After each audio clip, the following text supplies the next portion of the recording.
आज सुनिए मुंशी प्रेमचंद की लिखी उपन्यास गबन, अध्याय 1, भाग 1 से 7। बरसात के दिन है, सावन का महीना। आकाश में सुनहरी घटाएं छाई हुई हैं। रहकर रिमझिम वर्षा होने लगती है।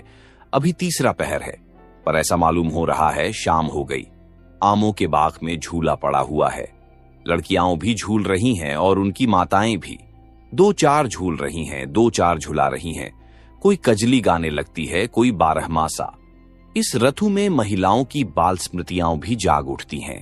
ये फुहारें मानो चिंताओं को हृदय से धो डालती हैं, मानो मुरझाए हुए मन को भी हरा कर देती हैं। सबके दिल उमंगों से भरे हुए हैं। घानी साड़ियों ने प्रकृति की हरियाली से नाता जोड़ा है। इसी समय एक बिसाती आकर झूले के पास खड़ा हो गया। उसे देखते ही झूला बंद हो गया। छोटी बड़ी सबों ने आकर उसे घेर लिया। बिसाती ने अपना संदूक खोला और चमकती दमकती चीजें निकाल कर दिखाने लगा। कच्चे मोतियों के गहने थे, कच्चे लैस और गोटे, रंगीन मोजे, खूबसूरत गुड़ियां और गुड़ियों के गहने, बच्चों के लट्टू और झुनझुने। किसी ने कोई चीज ली, किसी ने कोई चीज। एक बड़ी बड़ी आंखों वाली बालिका ने वह चीज पसंद की जो उन चमकती हुई चीजों में सबसे सुंदर थी। वह गिरोजी रंग का एक चंद्रहार था। मां से बोली, अम्मा, मैं यह हार लूंगी। मां ने बिसाती से पूछा, बाबा, यह हार कितने का है? बिसाती ने हार को रूमाल से पोंछते हुए कहा, खरीद तो 20 आने की है, मालकिन जो चाहें दे दें। माता ने कहा, यह तो बड़ा महंगा है, 4 दिन में इसकी चमक दमक जाती रहेगी। बिसाती ने मार्मिक भाव से सिर हिलाकर कहा, बहू जी, 4 दिन में तो बिटिया को असली चंद्रहार मिल जाएगा। माता के हृदय पर इन सहृदयता से भरे हुए शब्दों ने चोट की। हार ले लिया गया। बालिका के आनंद की सीमा न थी। शायद हीरों के हार से भी उसे इतना आनंद न होता। उसे पहनकर वह सारे गांव में नाचती गिरी। उसके पास जो बाल संपत्ति थी, उसमें सबसे मूल्यवान, सबसे प्रिय यही बिल्लौर का हार था। लड़की का नाम जालपा था, माता का मानकी। महाशय दीनदयाल प्रयाग के छोटे से गांव में रहते थे। वह किसान न थे पर खेती करते थे। वह जमींदार न थे पर जमींदारी करते थे। थानेदार न थे पर थानेदारी करते थे। वह थे जमींदार के मुख्तार। गांव पर उन्हीं की धाक थी। उनके पास 4 चपरासी थे, 1 घोड़ा, कई गायें, भैंसें। वेतन कुल 5 रुपये पाते थे, जो उनके तंबाकू के खर्च को भी काफी न होता था। उनकी आय के और कौन से मार्ग थे, ये कौन जानता है। जालपा उन्हीं की लड़की थी। पहले उसके 3 भाई और थे, पर इस समय वह अकेली थी। उसे कोई पूछता, तेरे भाई क्या हुए, तो वह बड़ी सरलता से कहती, बड़ी दूर खेलने गए हैं। कहते हैं मुख्तार साहब ने एक गरीब आदमी को इतना पिटवाया था कि वह मर गया था। उसके 3 वर्ष के अंदर तीनों लंके जाते रहे। तब से बेचारे बहुत संभल कर चलते थे। फूंक फूंक कर पांव रखते, दूध के जले थे, छाछ भी फूंक फूंक कर पीते थे। माता और पिता के जीवन में और क्या अवलंब। दीनदयाल जब कभी प्रयाग जाते तो जालपा के लिए कोई न कोई आभूषण जरूर लाते। उनकी व्यावहारिक बुद्धि में यह विचार ही न आता था कि जालपा किसी और चीज से अधिक प्रसन्न हो सकती है। गुड़ियां और खिलौने वह व्यर्थ समझते थे, इसलिए जालपा आभूषणों से ही खेलती थी। यही उसके खिलौने थे। वह बिल्लौर का हार जो उसने बिसाती से लिया था, अब उसका सबसे प्यारा खिलौना था। असली हार की अभिलाषा अभी उसके मन में उदय ही नहीं हुई थी। गांव में कोई उत्सव होता या कोई त्योहार पड़ता तो वह उसी हार को पहनती। कोई दूसरा गहना उसकी आंखों में झंझता ही न था। एक दिन दीनदयाल लौटे तो मानकी के लिए एक चंद्रहार लाए। मानकी को यह साके बहुत दिनों से थी। यह हार पाकर वह मुग्ध हो गई। जालपा को अब अपना हार अच्छा न लगता। पिता से बोली, बाबूजी, मुझे भी ऐसा ही हार ला दीजिए। दीनदयाल ने मुस्कुराकर कहा, ला दूंगा बेटी, कब ला दीजिएगा? बहुत जल्दी। बाप के शब्दों से जालपा का मन न भरा। उसने माता से जाकर कहा, अम्मा जी, मुझे भी अपना सा हार बनवा दो। मां, वह तो बहुत रुपयों में बनेगा बेटी। जालपा, तुमने अपने लिए बनवाया है, मेरे लिए क्यों नहीं बनवाती? मां ने मुस्कुराकर कहा, तेरे लिए तेरी ससुराल से आएगा। यह हार 600 में बना था। इतने रुपये जमा कर लेना दीनदयाल के लिए आसान न था। ऐसे कौन बड़े ओहदेदार थे? बरसों में कहीं ये हार बनने की नौबत आई। जीवन में फिर कभी इतने रुपये आएंगे, इसमें उन्हें संदेह था। जालपा लजाकर भाग गई, पर यह शब्द उसके हृदय में अंकित हो गए। ससुराल उसके लिए अब उतनी भंयकर न थी। ससुराल से चंद्रहार आएगा, वहां के लोग उसे माता पिता से अधिक प्यार करेंगे। तभी तो जो चीज ये लोग नहीं बनवा सकते वह वहां से आएगी। लेकिन ससुराल से ना आए तो उसके सामने 3 लड़कियों के विवाह चुके थे। किसी की ससुराल से चंद्रहार ना आया था, कहीं उसकी ससुराल से भी ना आया तो उसने सोचा, तो क्या माताजी अपना हार मुझे दे देंगी? अवश्य दे देंगी। इस तरह हंसते खेलते 7 वर्ष कट गए और वह दिन भी आ गया जब उसकी चिरसंचित अभिलाषा पूरी होगी। मुंशी दीनदयाल की जान पहचान के आदमियों में एक महाशय दयानाथ थे। बड़े ही सज्जन और सहृदय कचहरी में नौकर थे और 50 रुपये वेतन पाते थे। दीनदयाल अदालत के कीड़े थे। दयानाथ को उनसे सैकड़ों ही बार काम पड़ चुका था। चाहते तो हजारों वसूल करते, पर कभी 1 पैसे के भी रवादार नहीं हुए थे। दीनदयाल के साथ ही उनका यह सलूक न था, यह उनका स्वभाव था। यह बात भी न थी कि वह बहुत ऊंचे आदर्श के आदमी हो, पर रिश्वत को हराम समझते थे। शायद इसलिए कि वह अपनी आंखों से इस तरह के दृश्य देख चुके थे। किसी को जेल जाते देखा था, किसी को संतान से हाथ धोते, किसी को दुर्व्यसनों के पंजे में फंसते। ऐसी उन्हें कोई मिसाल न मिलती थी जिसने रिश्वत लेकर चैन किया हो। उनकी यह दृढ़ धारणा हो गई थी कि हराम की कमाई हराम ही में जाती है। ये बात वह कभी न भूलते। इस जमाने में 50 रुपए की भुगुत ही क्या 5 आदमियों का पालन बड़ी मुश्किल से होता था। लंके अच्छे कपड़ों को तरसते, स्त्री गहनों को तरसती, पर दयानाथ विचलित न होते थे। बड़ा लड़का 2 ही महीने तक कॉलेज में रहने के बाद पढ़ना छोड़ बैठा। पिता ने साफ कह दिया, मैं तुम्हारी डिग्री के लिए सबको भूखा और नंगा नहीं रख सकता। पढ़ना चाहते हो तो अपने पुरुषार्थ से पढ़ो। बहुतों ने किया है, तुम भी कर सकते हो। लेकिन रमानाथ में इतनी लगन न थी। इधर 2 साल से वह बिल्कुल बेकार था। शतरंज खेलता, सैर सपाटे करता और मां और छोटे भाइयों पर रोब जमाता। दोस्तों की बदौलत शौक पूरा होता रहता था। किसी का चेस्टर मांग लिया और शाम को हवा खाने निकल गए।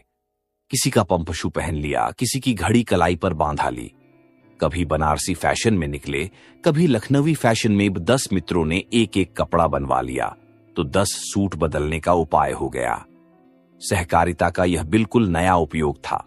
इसी युवक को दीनदयाल ने जालपा के लिए पसंद किया। दयानाथ शादी नहीं करना चाहते थे। उनके पास न रुपये थे और न एक नए परिवार का भार उठाने की हिम्मत।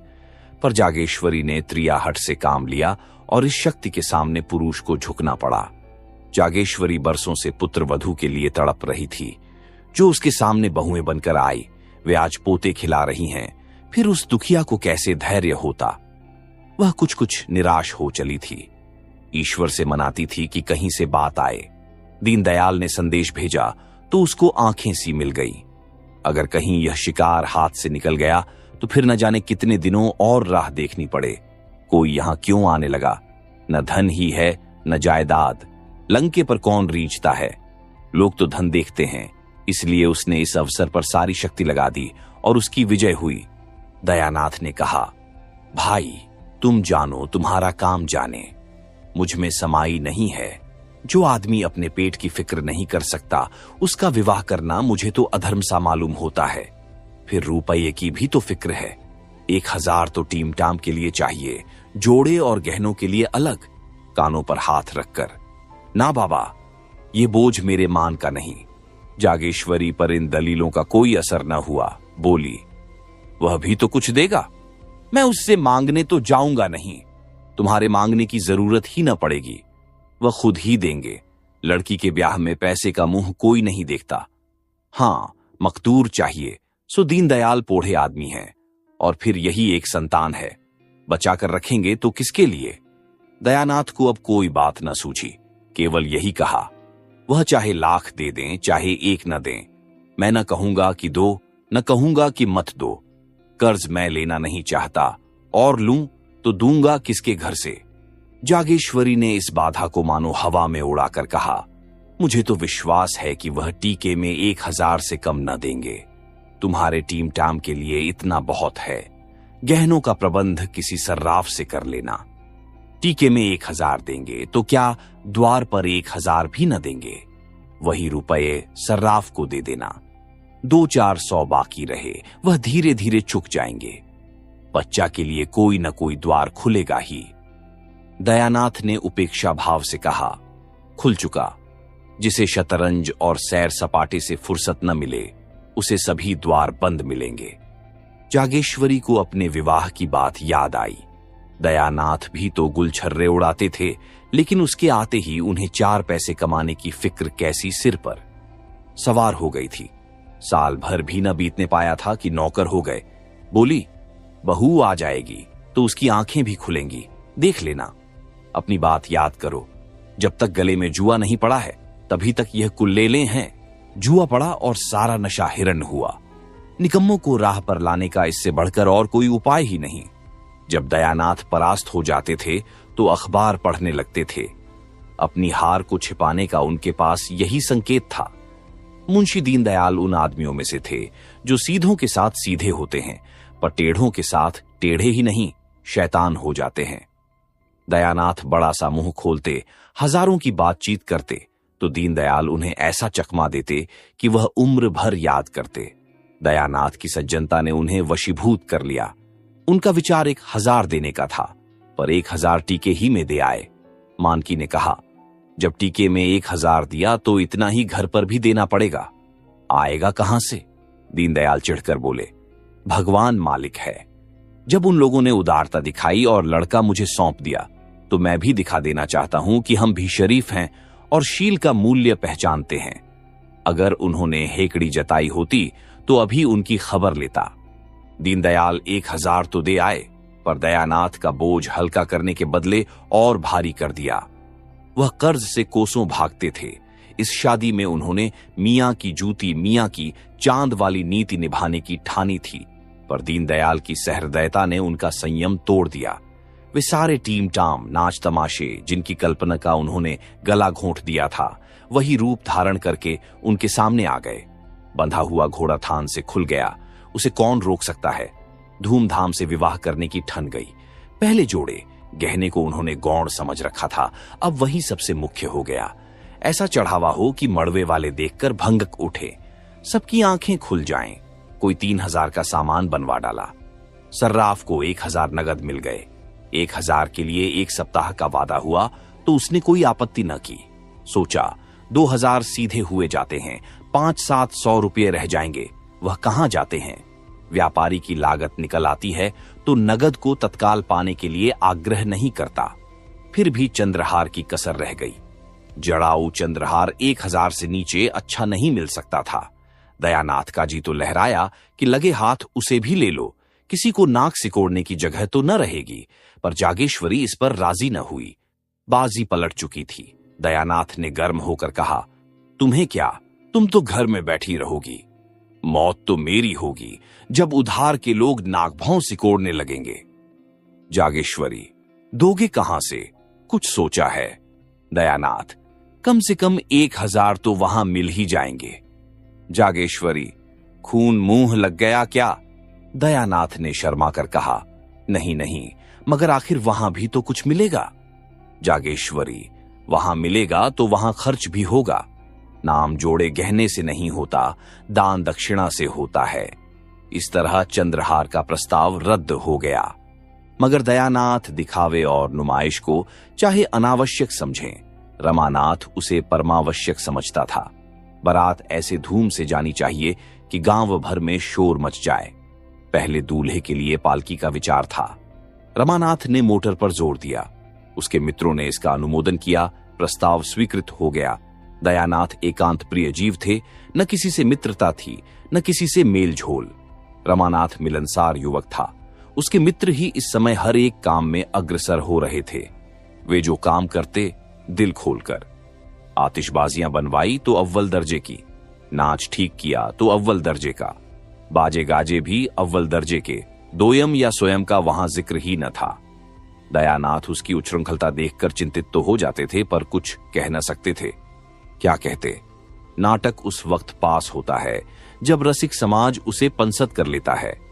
बारात का नाटक उस वक्त पास होता है जब राह चलते आदमी उसे पंसद कर लेते हैं। नाटक की परीक्षा 4-5 घंटे तक होती रहती है। बारात की परीक्षा के लिए केवल इतने ही मिनटों का समय होता है।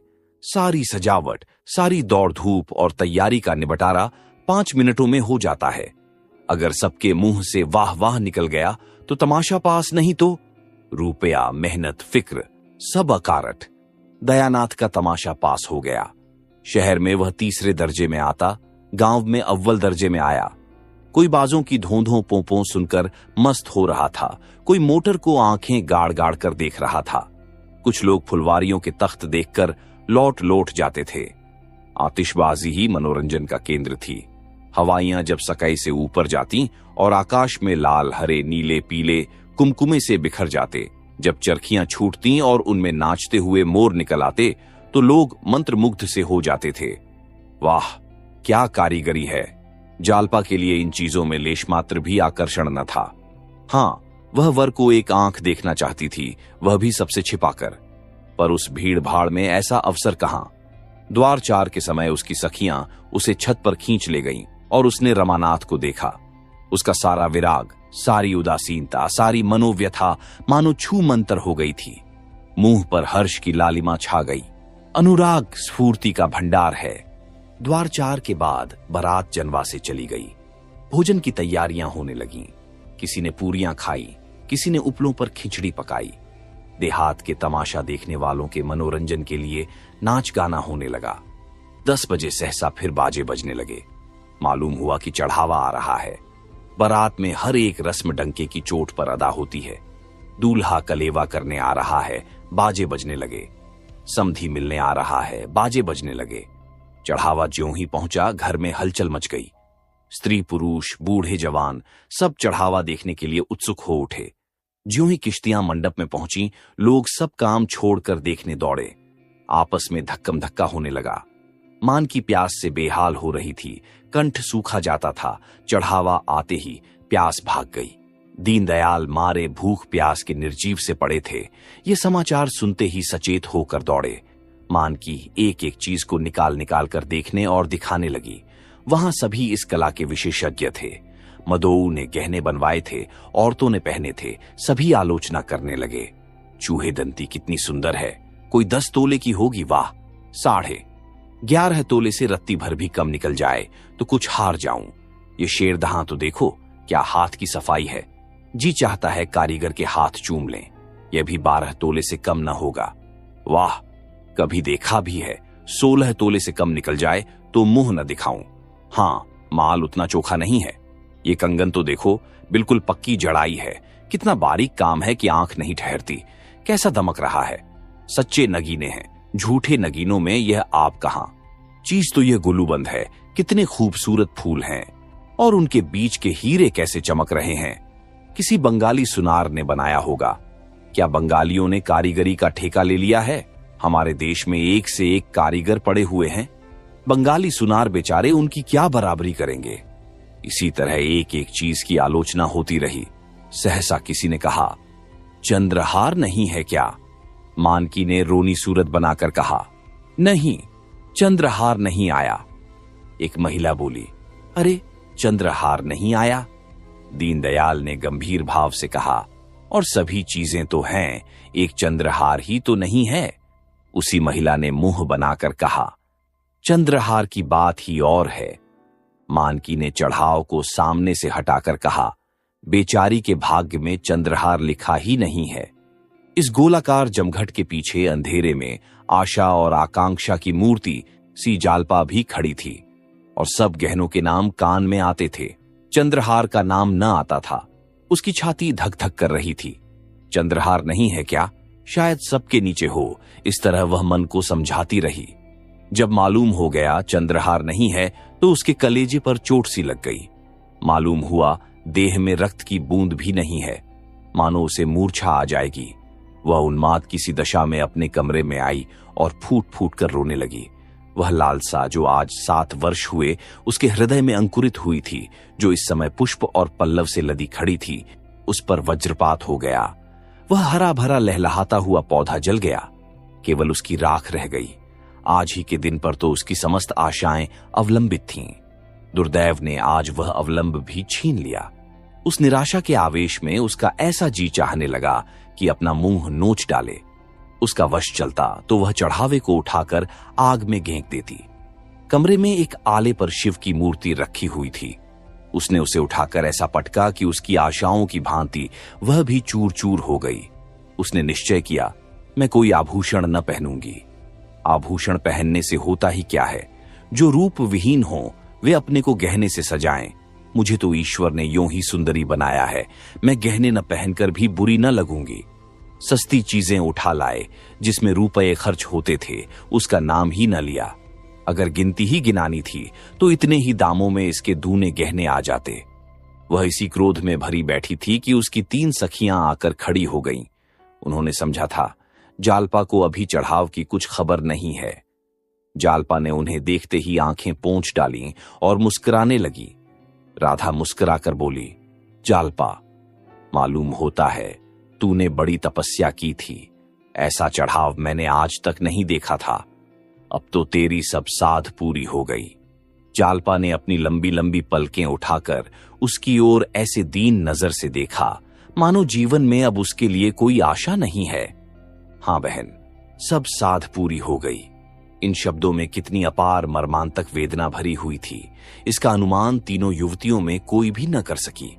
तीनों कौतूहल से उसकी ओर ताकने लगीं, मानो उसका आशय उनकी समझ में न आया हो। बासंती ने कहा, जी चाहता है कारीगर के हाथ चूम लूं। शहजादी बोली, चढ़ावा ऐसा ही होना चाहिए कि देखने वाले भड़क उठें। बासंती, तुम्हारी सास बड़ी चतुर जान पड़ती है, कोई चीज नहीं छोड़ी। जालपा ने मुंह उधर कर कहा, ऐसा ही होगा। राधा, और तो सब कुछ है, केवल चंद्रहार नहीं है। शहजादी, एक चंद्रहार के न होने से क्या होता है बहन, उसकी जगह गुलूबंद तो है। जालपा ने वक्रोक्ति के भाव से कहा, हां, देह में एक आंख के न होने से क्या होता है, और सब अंग होते ही हैं। आंखें हुई तो क्या, न हुई तो क्या। बालकों के मुंह से गंभीर बातें सुनकर जैसे हमें हंसी आ जाती है, उसी तरह जालपा के मुंह से यह लालसा से भरी हुई बातें सुनकर राधा और बासंती अपनी हंसी न रोक सकीं। हां, शहजादी को हंसी न आई। यह आभूषण लालसा उसके लिए हंसने की बात नहीं, रोने की बात थी। कृत्रिम सहानुभूति दिखाती हुई बोली, सब न जाने कहां के जंगली हैं कि और सब चीजें तो लाए, चंद्रहार न लाए, जो सब गहनों का राजा है। लाला अभी आते हैं तो पूछती हूं कि तुमने यह कहां की रीति निकाली है, ऐसा अनर्थ भी कोई करता है। राधा और बासंती दिल में कांप रही थीं कि जालपा कहीं ताड़ न जाए। उनका बस चलता तो शहजादी का मुंह बंद कर देती, बार बार उसे चुप रहने का इशारा कर रही थीं, मगर जालपा को शहजादी का यह व्यंग्य संवेदना से परिपूर्ण जान पड़ा। सजल नेत्र होकर बोली, क्या करोगी पूछकर बहन, जो होना था सो हो गया। शहजादी, तुम पूछने को कहती हो, मैं रुलाकर छोड़ूंगी। मेरे चढ़ाव पर कंगन नहीं आया था, उस वक्त मन ऐसा खकरा हुआ कि सारे गहनों पर लात मार दूं। जब तक कंगन न बन गए मैं नींद भर सोई नहीं। राधा, तो क्या तुम जानती हो जालपा का चंद्रहार न बनेगा? शहजादी, बनेगा तब बनेगा, इस अवसर पर तो नहीं बना। 10-5 की चीज तो है नहीं कि जब चाहा बनवा लिया। सैकड़ों का खर्च है, फिर कारीगर तो हमेशा अच्छे नहीं मिलते। जालपा का भग्न हृदय शहजादी की इन बातों से मानो जी उठा।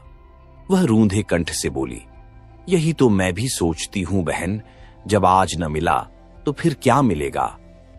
राधा और बासंती मन ही मन शहजादी को कोस रही थीं और थप्पड़ दिखा दिखाकर धमका रही थीं, पर शहजादी को इस वक्त तमाशे का मजा आ रहा था।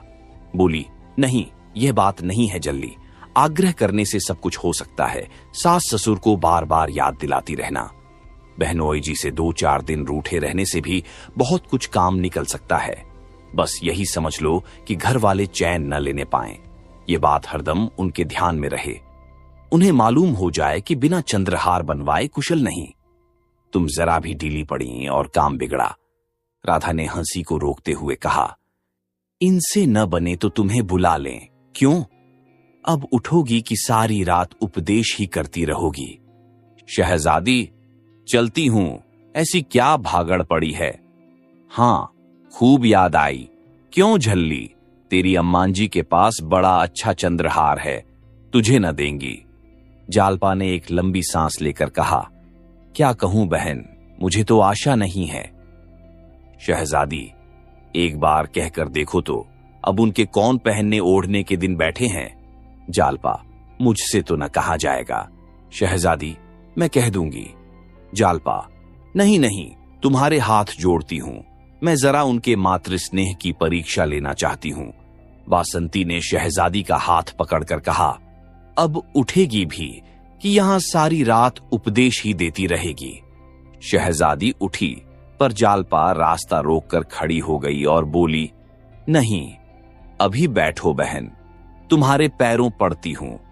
शहजादी, जब यह दोनों चुड़ैलें बैठने भी दें, मैं तो तुम्हें गुर सिखाती हूं और ये दोनों मुझ पर झल्लाती हैं। सुन नहीं रही हो, मैं भी विष की गांठ हूं। बासंती, विष की गांठ तो तू है ही। शहजादी, तुम भी तो ससुराल से साल भर बाद आई हो, कौन कौन सी नई चीजें बनवा लाई? बासंती, और तुमने 3 साल में क्या बनवा लिया? शहजादी, मेरी बात छोड़ो, मेरा खसम तो मेरी बात ही नहीं पूछता। राधा, प्रेम के सामने गहनों का कोई मूल्य नहीं। शहजादी, तो सूखा प्रेम तुम ही को गले। इतने में मानकी ने आकर कहा, तुम तीनों यहां बैठी क्या कर रही हो? चलो, वहां लोग खाना खाने आ रहे हैं। तीनों युवतियां चली गईं। जालपा माता के गले में चंद्रहार की शोभा देखकर मन ही मन सोचने लगी, गहनों से इनका जी अब तक नहीं भरा। महाशय दयानाथ जितनी उमंगों से ब्याह करने गए थे, उतना ही हतोत्साह होकर लौटे। दीनदयाल ने खूब दिया, लेकिन वहां से जो कुछ मिला वह सब नाच तमाशे नेकचार में खर्च हो गया। बार बार अपनी भूल पर पछताते, क्यों दिखावे और तमाशे में इतने रुपये खर्च किए? इसकी जरूरत ही क्या थी? ज्यादा से ज्यादा लोग यही तो कहते, महाशय बड़े कृपण हैं। उतना सुन लेने में क्या हानि थी? मैंने गांव वालों को तमाशा दिखाने का ठेका तो नहीं लिया था। ये सब रमा का दुस्साहस है। उसी ने सारे खर्च बढ़ा बढ़ाकर मेरा दिवाला निकाल दिया। और सब तकाजे तो 10-5 दिन टल भी सकते थे, पर सर्राफ किसी तरह न मानता था। शादी के 7वें दिन उसे 1000 रुपए देने का वादा था। 7वें दिन सर्राफ आया, मगर यहां रुपए कहां थे? दयानाथ में लल्लो चप्पो की आदत न थी, मगर आज उन्होंने उसे चकमा देने की खूब कोशिश की। किस्त बांधकर सब रुपए 6 महीने में अदा कर देने का वादा किया। फिर 3 महीने पर आए, मगर सर्राफ भी एक ही घुटा हुआ आदमी था। उसी वक्त टला। जब दयानाथ ने तीसरे दिन बाकी रकम की चीजें लौटा देने का वादा किया, और यह भी उसकी सज्जनता ही थी, वह तीसरा दिन भी आ गया। और अब दयानाथ को अपनी लाज रखने का कोई उपाय न सूझता था। कोई चलता हुआ आदमी शायद इतना व्यग्र न होता, हीले हवाले करके महाजन को महीनों टालता रहता। लेकिन दयानाथ इस मामले में अनाड़ी थे। जागेश्वरी ने आकर कहा, भोजन कब से बना ठंडा हो रहा है, खाकर तब बैठो। दयानाथ ने इस तरह गर्दन उठाई मानो सिर पर सैकड़ों मन का बोझ लदा हुआ है। बोले, तुम लोग जाकर खा लो, मुझे भूख नहीं है। जागेश्वरी, भूख क्यों नहीं है? रात भी तो कुछ नहीं खाया था। इस तरह दाना पानी छोड़ देने से महाजन के रुपए थोड़े ही अदा हो जाएंगे। दयानाथ, मैं सोचता हूं उसे आज क्या जवाब दूंगा। मैं तो यह विवाह करके बुरा फंस गया। बहू कुछ कहने लौटा तो देगी। जागेश्वरी, बहू का हाल तो सुन चुके, फिर भी उसे ऐसी आशा रखते हो? उसकी टेक है कि जब तक चंद्रहार न बन जाएगा कोई गहना ही न पहनूंगी। सारे गहने संदूक में बंद कर रखे हैं, बस वही एक बिल्लौरी हार गले में डाले हुए है। बहुएं बहुत देखी, पर ऐसी बहू न देखी थी। फिर कितना बुरा मालूम होता है कि कल की आई बहू उससे गहने छीन लिए जाएं। दयानाथ ने चिढ़कर कहा, तुम तो जले पर नमक छिड़कती हो। बुरा मालूम होता है तो लाओ, 1000 निकाल कर दे दो। महाजन को दे आऊं? देती हो? बुरा मुझे खुद मालूम होता है, लेकिन उपाय क्या है? गला कैसे छूटेगा? जागेश्वरी, बेटे का ब्याह किया है कि ठट्ठा है? शादी ब्याह में सभी कर्ज लेते हैं, तुमने कोई नई बात नहीं की। खाने पहनने के लिए कौन कर्ज लेता है? धर्मात्मा बनने का कुछ फल मिलना चाहिए या नहीं? तुम्हारे ही दर्जे पर सत्यदेव हैं, पक्का मकान खड़ा कर दिया, जमींदारी खरीद ली, बेटी के ब्याह में कुछ नहीं तो 5,000 तो खर्च किए ही होंगे। दयानाथ, जब ही दोनों लंके भी तो चल दिए। जागेश्वरी, मरना जीना तो संसार की गति है, लेते हैं वह भी मरते हैं, नहीं लेते वह भी मरते हैं। अगर तुम चाहो तो 6 महीने में सब रुपये चुका सकते हो। दयानाथ ने त्योरी चढ़ाकर कहा, जो बात जिंदगी भर नहीं की वह अब आखिरी वक्त नहीं कर सकता। बहू से साफ साफ कह दो, उससे पर्दा रखने की जरूरत ही क्या है, और पर्दा रह ही कितने दिन सकता है। आज नहीं तो कल सारा हाल मालूम ही हो जाएगा। बस 3-4 चीजें लौटा दे तो काम बन जाए। तुम उससे एक बार कहो तो। जागेश्वरी झुंझलाकर बोली, उससे तुम ही कहो, मुझसे तो ना कहा जाएगा। सहसा रमानाथ टेनिस रैकेट लिए बाहर से आया। सफेद टेनिस शर्ट था, सफेद पतलून, कैनवस का जूता, गोरे रंग और सुंदर मुखाकृति पर इस पहनावे ने रईसों की शान पैदा कर दी थी। रूमाल में बेले के गजरे लिए हुए था, उसे सुगंध उड़ रही थी। माता पिता की आंखें बचाकर वह जीने पर जाना चाहता था कि जागेश्वरी ने टोका, इन्हीं के तो सब कांटे बोए हुए हैं, इनसे क्यों नहीं सलाह लेते? रमा से, तुमने नाच तमाशे में 1200-1300 रुपये उड़ा दिए, बतलाओ सर्राफ को क्या जवाब दिया जाए? बड़ी मुश्किलों से कुछ गहने लौटाने पर राजी हुआ, मगर बहू से गहने मांगे कौन? ये सब तुम्हारी ही करतूत है। रमानाथ ने इस आक्षेप को अपने ऊपर से हटाते हुए कहा, मैंने क्या खर्च किया? जो कुछ किया बाबूजी ने किया। हाँ, जो कुछ मुझसे कहा गया वह मैंने किया। रमानाथ के कथन में बहुत कुछ सत्य था। यदि दयानाथ की इच्छा न होती तो रमा क्या कर सकता था? जो कुछ हुआ उन्हीं की अनुमति से हुआ। रमानाथ पर इल्जाम रखने से तो कोई समस्या हल न हो सकती थी। बोले, मैं तुम्हें इल्जाम नहीं देता भाई, किया तो मैंने ही, मगर यह बला तो किसी तरह सिर से टालनी चाहिए। सर्राफ का तकाजा है, कल उसका आदमी आवेगा, उसे क्या जवाब दिया जाएगा? मेरी समझ में तो यही एक उपाय है कि उतने रुपए के गहने उसे लौटा दिए जाएं।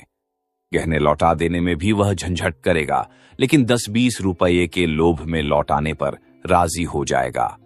तुम्हारी क्या सलाह है? रमानाथ ने शर्माते हुए कहा, मैं इस विषय में क्या सलाह दे सकता हूं, मगर मैं इतना कह सकता हूं कि इस प्रस्ताव को वह खुशी से मंजूर न करेगी। अम्माओं तो जानती हैं कि चढ़ावे में चंद्रहार न जाने से उसे कितना बुरा लगा था। प्रण कर लिया है, जब तक चंद्रहार न बन जाएगा कोई गहना न पहनूंगी। जागेश्वरी ने अपने पक्ष का समर्थन होते देख खुश होकर कहा, यही तो मैं इनसे कह रही हूं। रमानाथ, रोना धोना मच जाएगा और इसके साथ घर का पर्दा भी खुल जाएगा। दयानाथ ने माथा सिकोड़कर कहा, उससे पर्दा रखने की जरूरत ही क्या? अपनी यथार्थ स्थिति को वह जितनी ही जल्दी समझ ले उतना ही अच्छा। रमानाथ ने जवानों के स्वभाव के अनुसार जालपा से खूब जीभ उड़ाई थी, खूब बढ़-बढ़कर बातें की थीं। जमींदारी है, उसे कई हजार का नफा है, बैंक में रुपए हैं, उनका सूद आता है। जालपा से अब अगर गहने की बात कही गई तो रमानाथ को वह पूरा लबाड़ियां समझेगी। बोला, पर्दा तो एक दिन खुल ही जाएगा, पर इतनी जल्दी खोल देने का नतीजा यही होगा कि वह हमें नीच समझने लगेगी। शायद अपने घर वालों को भी लिख भेजे, चारों तरफ बदनामी होगी। दयानाथ, हमने तो दीनदयाल से यह कभी न कहा था कि हम लखपति हैं। रमानाथ, तो आपने यही कब कहा था कि हम उधार गहने लाए हैं और 2-4 दिन में लौटा देंगे? आखिर यह सारा स्वांग अपनी ढाक बैठाने के लिए ही किया था या कुछ और? दयानाथ, तो फिर किसी दूसरे बहाने से मांगना पड़ेगा। बिना मांगे काम नहीं चल सकता। कल या तो रुपये देने पड़ेंगे या गहने लौटाने पड़ेंगे, और कोई राह नहीं। रमानाथ ने कोई जवाब न दिया। जागेश्वरी बोली, और कौन सा बहाना किया जाएगा?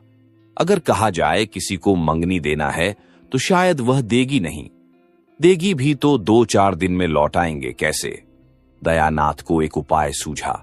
बोले, अगर उन गहनों के बदले मुलम्मे के गहने दे दिए जाएं, मगर तुरंत ही उन्हें झांत हो गया कि यह लचर बात है, खुद ही उसका विरोध करते हुए कहा, हाँ, बाद मुलम्मा उड़ जाएगा तो फिर लज्जित होना पड़ेगा। अक्ल कुछ काम नहीं करती। मुझे तो यही सूझता है ये सारी स्थिति उसे समझा दी जाए। जरा देर के लिए उसे दुख तो जरूर होगा, लेकिन आगे के वास्ते रास्ता साफ हो जाएगा। संभव था, जैसा दयानाथ का विचार था, कि जालपा रोध होकर शांत हो जाएगी, पर रमा की इसमें किरकिरी होती थी। फिर वह मुंह न दिखा सकेगा। जब वह उससे कहेगी, तुम्हारी जमींदारी क्या हुई, बैंक के रुपये क्या हुए, तो उसे क्या जवाब देगा? विरक्त भाव से बोला, इसमें बेइज्जती के सिवा और कुछ न होगा। आप क्या सर्राफ को 2, 4, 6 महीने नहीं टाल सकते?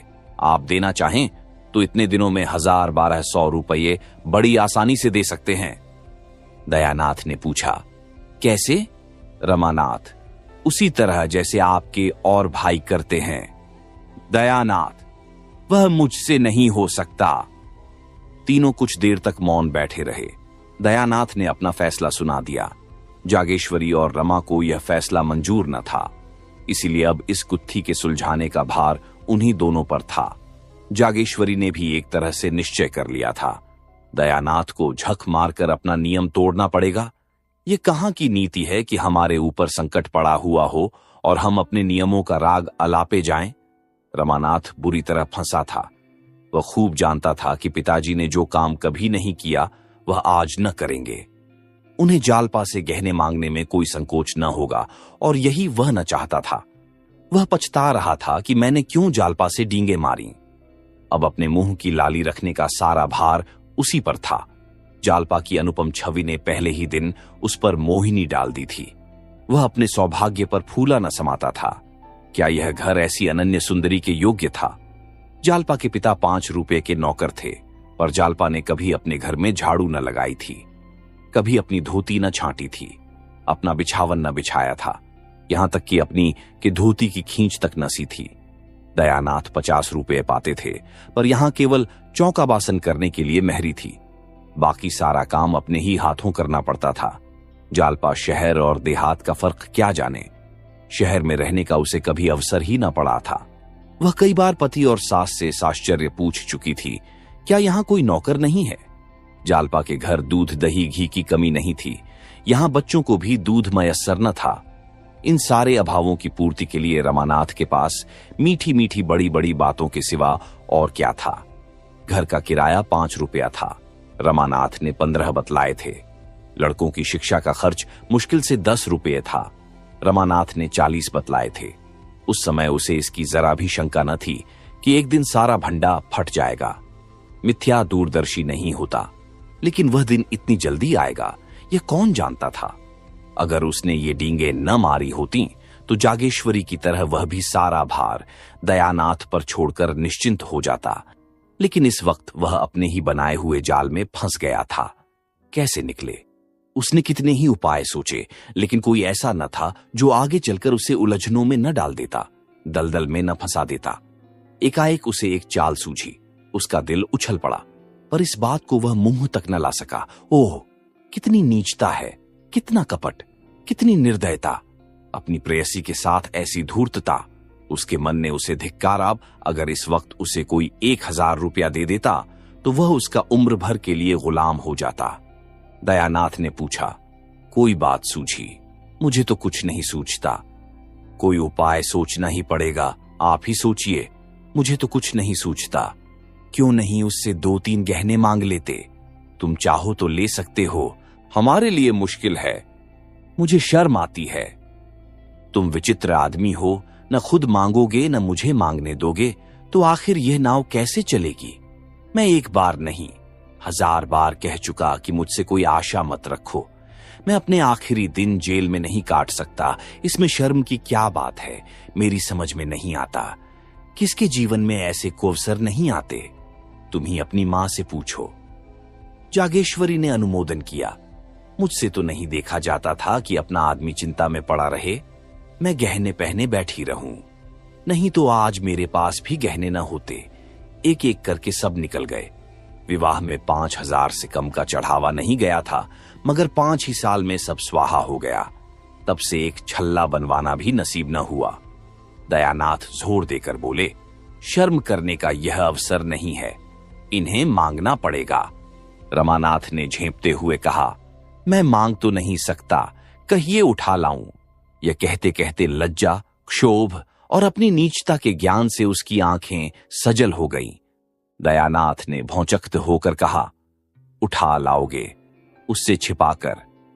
रमानाथ ने तीव्र कंठ से कहा, और आप क्या समझ रहे हैं? दयानाथ ने माथे पर हाथ रख लिया और एक क्षण के बाद आहत कंठ से बोले, नहीं, मैं ऐसा न करने दूंगा। मैंने छल कभी नहीं किया और न कभी करूंगा, वह भी अपनी बहू के साथ। छेह छेह, जो काम सीधे से चल सकता है उसके लिए यह फरेब। कहीं उसकी निगाह पड़ गई तो समझते हो वह तुम्हें दिल में क्या समझेगी? मांग लेना इससे कहीं अच्छा है। रमानाथ, आपको इससे क्या मतलब? मुझसे चीजें ले लीजिएगा, मगर जब आप जानते थे ये नौबत आएगी तो इतने जेवर ले जाने की जरूरत ही क्या थी? व्यर्थ की विपत्ति मोल ली। इससे कई लाख गुना अच्छा था कि आसानी से जितना ले जा सकते उतना ही ले जाते। उस भोजन से क्या लाभ कि पेट में पीड़ा होने लगे। मैं तो समझ रहा था कि आपने कोई मार्ग निकाल लिया होगा। मुझे क्या मालूम था कि आप मेरे सिर यह मुसीबतों की टोकरी पटक देंगे, वरना मैं उन चीजों को कभी न ले जाने देता। दयानाथ कुछ लज्जित होकर बोले। इतने पर भी चंद्रहार न होने से वहां हाय तोबा मच गई। रमानाथ, उस हाय तोबा से हमारी क्या हानि हो सकती थी? जब इतना करने पर भी हाय तोबा मच गई तो मतलब भी तो न पूरा हुआ। उधर बदनामी हुई, इधर यह आफत सिर पर आई। मैं यह नहीं दिखाना चाहता कि हम इतने फटे हाल हैं। चोरी हो जाने पर तो सब्र करना ही पड़ेगा। दयानाथ चुप हो गए। उस आवेश में रमा ने उन्हें खूब खरी खरी सुनाई और वह चुपचाप सुनते रहे। आखिर जब न सुना गया तो उठकर पुस्तकालय चले गए। यह उनका नित्य का नियम था। जब तक 2-4 पत्र पत्रिकाएं न पढ़ लें उन्हें खाना न हजम होता था। उसी सुरक्षित घड़ी में पहुंचकर घर की चिंताओं और बाधाओं से उनकी जान बचती थी।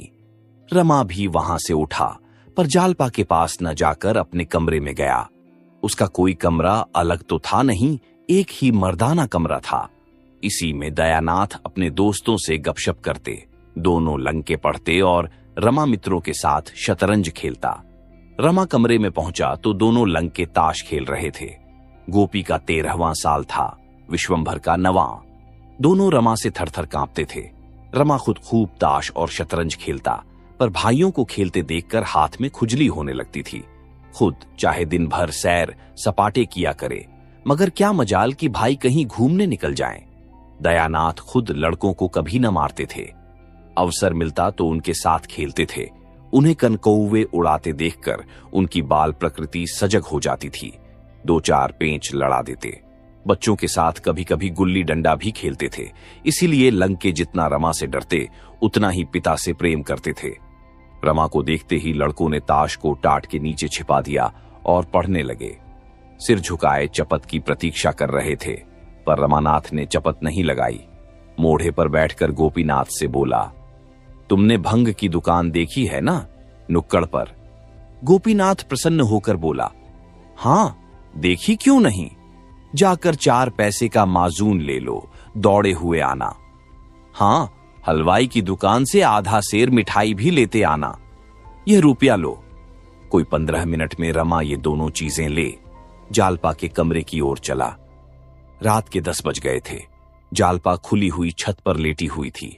जेठ की सुनहरी चांदनी में सामने फैले हुए नगर के कलश, गुंबद और वृक्ष स्वप्न चित्रों से लगते थे। जालपा की आंखें चंद्रमा की ओर लगी हुई थीं। उसे ऐसा मालूम हो रहा था मैं चंद्रमा की ओर उड़ी जा रही हूं। उसे अपनी नाक में खुश्की, आंखों में जलन और सिर में चक्कर मालूम हो रहा था। कोई बात ध्यान में आते ही भूल जाती और बहुत याद करने पर भी याद न आती थी। एक बार घर की याद आ गई, रोने लगी। एक ही क्षण में सहेलियों की याद आ गई, हंसने लगी।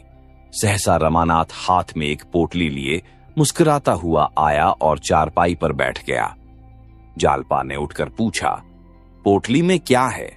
रमानाथ, बूझ जाओ तो जानू। जालपा, हंसी का गोलगप्पा है। यह कहकर हंसने लगी। रमानाथ, मलतब? जालपा, नींद की गठरी होगी। रमानाथ, मतलब? जालपा, तो प्रेम की पिटारी होगी। रमानाथ, ठीक, आज मैं तुम्हें फूलों की देवी बनाऊंगा। जालपा खिल उठी। रमा ने बड़े अनुराग से उसे फूलों के गहने पहनाने शुरू किए। फूलों के शीतल कोमल स्पर्श से जालपा के कोमल शरीर में गुदगुदी सी होने लगी। उन्हीं फूलों की भांति उसका एक एक रोम प्रफुल्लित हो गया। रमा ने मुस्कुराकर कहा, कुछ उपहार? जालपा ने कुछ उत्तर न दिया। इस वेश में पति की ओर ताकते हुए भी उसे संकोच हुआ। उसकी बड़ी इच्छा हुई कि जरा आईने में अपनी छवि देखे। सामने कमरे में लैंप जल रहा था। वह उठकर कमरे में गई और आईने के सामने खड़ी हो गई। नशे की तरंग में उसे ऐसा मालूम हुआ कि मैं सचमुच फूलों की देवी हूं। उसने पानदान उठा लिया और बाहर आकर पान बनाने लगी। रमा को इस समय अपने कपट व्यवहार पर बड़ी ग्लानि हो रही थी। जालपा ने कमरे से लौटकर प्रेमोल्लसित नजरों से उसकी ओर देखा तो उसने मुंह उधर लिया। उस सरल विश्वास से भरी हुई आंखों के सामने वह ताक न सका। उसने सोचा, मैं कितना बड़ा कायर हूं। क्या मैं बाबूजी को साफ साफ जवाब न दे सकता था? मैंने हामी ही क्यों भरी? क्या जालपा से घर की दशा साफ साफ कह देना मेरा कर्तव्य न था? उसकी आंखें भर आई। जाकर मुंडेर के पास खड़ा हो गया।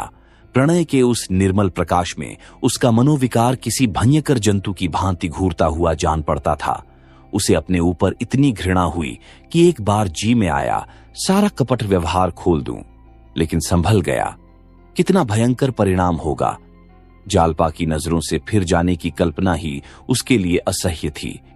जालपा ने प्रेम सरस नजरों से देखकर कहा, मेरे दादाजी तुम्हें देखकर गए और अम्माजी से तुम्हारा बखान करने लगे, तो मैं सोचती थी कि तुम कैसे होगे। मेरे मन में तरह तरह के चित्र आते थे। रमानाथ ने एक लंबी सांस खींची, कुछ जवाब न दिया। जालपा ने फिर कहा, मेरी सखियां तुम्हें देखकर मुग्ध हो गई। शहजादी तो खिड़की के सामने से हटती ही न थी। तुमसे बातें करने की उसकी बड़ी इच्छा थी। जब तुम अंदर गए थे तो उसी ने तुम्हें पान के बीड़े दिए थे, याद है? रमा ने कोई जवाब न दिया। जालपा, अजी, वही जो रंग रूप में सबसे अच्छी थी, जिसके गाल पर एक तिल था। तुमने उसकी ओर बड़े प्रेम से देखा था। बेचारी लाज के मारे गड़ गई थी। मुझसे कहने लगी, जीजा तो बड़े रसिक जान पड़ते हैं। सखियों ने उसे खूब चिढ़ाया। बेचारी रुआंसी हो गई, याद है? रमा ने मानो नदी में डूबते हुए कहा, मुझे तो याद नहीं आता। जालपा, अच्छा, अब की चलोगे तो दिखा दूंगी। आज तुम बाजार की तरफ गए थे कि नहीं? रमा ने सिर झुकाकर कहा, आज तो फुर्सत नहीं मिली। जालपा, जाओ, मैं तुमसे न बोलूंगी। रोज हीले हवाले करते हो। अच्छा, कल ला दोगे ना? रमानाथ का कलेजा मसोस उठा। ये चंद्रहार के लिए इतनी विकल हो रही है। इसे क्या मालूम कि दुर्भाग्य इसका सर्वस्व लूटने का सामान कर रहा है। जिस सरल बालिका पर उसे अपने प्राणों को न्योछावर करना चाहिए था, उसी का सर्वस्व अपहरण करने पर वह तुला हुआ है। वह इतना व्यग्र हुआ कि जी में आया कोठे से कूदकर प्राणों का अंत कर दे। आधी रात बीत चुकी थी। चंद्रमा चोर की भांति एक वृक्ष की आड़ से झांक रहा था। जालपा पति के गले में हाथ डाले हुए निद्रा में मग्न थी। रमा मन में विकट संकल्प करके धीरे से उठा, पर निद्रा की गोद में सोए हुए पुष्प प्रदीप ने उसे अस्थिर कर दिया। वह एक क्षण खड़ा मुग्ध नजरों से जालपा के निद्रा विहसित मुख की ओर देखता रहा। कमरे में जाने का साहस न हुआ, फिर लेट गया।